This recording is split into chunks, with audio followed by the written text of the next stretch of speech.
Il nous est précisé que les enfants du peuple ne savaient pas parler l'hébreu, ils parlaient à moitié dans une langue et à moitié dans une autre langue. Ensuite, nous trouvons la mention de mariage mixte avec les peuples des nations étrangères. Tant d'hommes avaient pris des femmes étrangères. Ce sont les éléments des traits distinctifs de mélange parmi le peuple du Seigneur. Et Néhémie se mit à l'œuvre pour régler cette question. Il le fit très méticuleusement et grâce soit rendue à Dieu, le peuple coopérera avec lui. Il était nécessaire en tant que principe spirituel que ceci soit fait.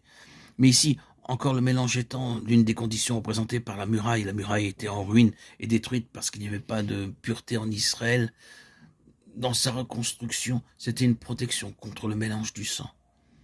Cela énonce quelque chose de très fort et très précis.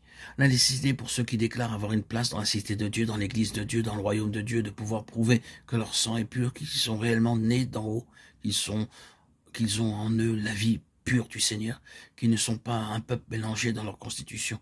Ils sont un peuple ayant une seule langue, un seul langage, un seul sang, une seule vie.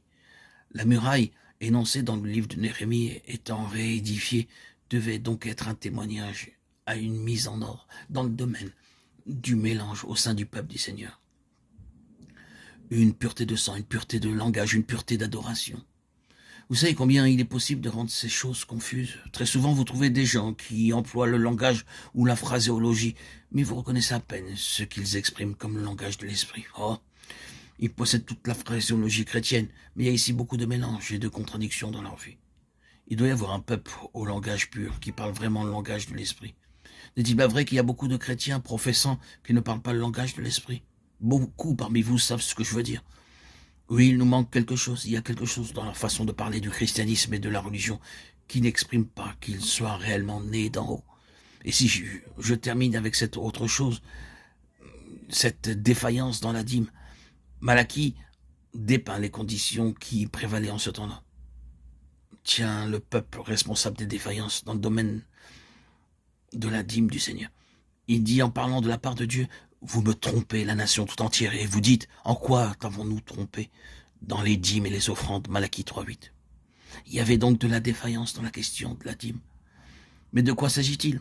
Ne pensez pas que nous pouvons nous en tirer en prenant simplement la 10e partie de nos revenus et en la donnant au Seigneur. Vous pouvez agir ainsi et ne pas donner du tout la dîme. Que signifie-t-elle cette dîme?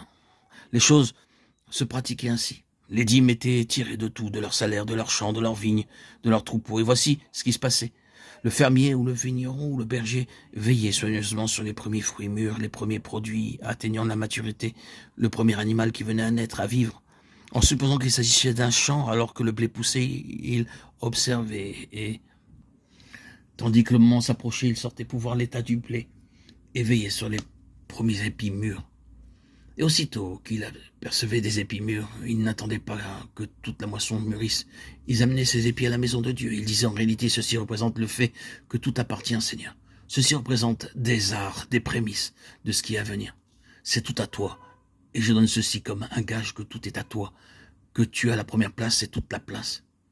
S'il s'agissait de fruits, le vigneron faisait de même. Si c'était le berger, il prenait les premiers-nés du troupeau et disait, Seigneur, voici les premiers-nés de ce troupeau. Cela annonce que tout est à toi, et tu as la première place. Et à toi sera toute la place. C'est cela la dîme. La dîme n'est pas quelque chose de détaché et donné à Dieu tandis que nous avons le reste. C'est un témoignage que le Seigneur a la place du commencement à la fin. Or, voyez-vous, c'est là le trouble en ce qui concerne Israël, défaillant dans la question de la dîme. Et c'était la raison pour laquelle le témoignage a été ruiné. Le Seigneur n'avait pas la première place, ni toute la place dans tout leur intérêt, dans toutes leurs affaires, dans toutes leurs possessions. Le Seigneur désire un peuple de ce genre qui réellement rend ce témoignage. Il voudrait relever la muraille du témoignage dans un peuple qui ne lui accorde pas simplement une place, une part, mais qui lui donne toute la place et qui soit toujours en éveil pour savoir comment il peut lui procurer ce qui représente son droit, un peuple de cette nature-là. Permettez la simplicité de ces mots, mais ils vont plus profondément que peut-être vous le reconnaissez. Ils touchent à des questions très vitales. Tout ceci est très pratique.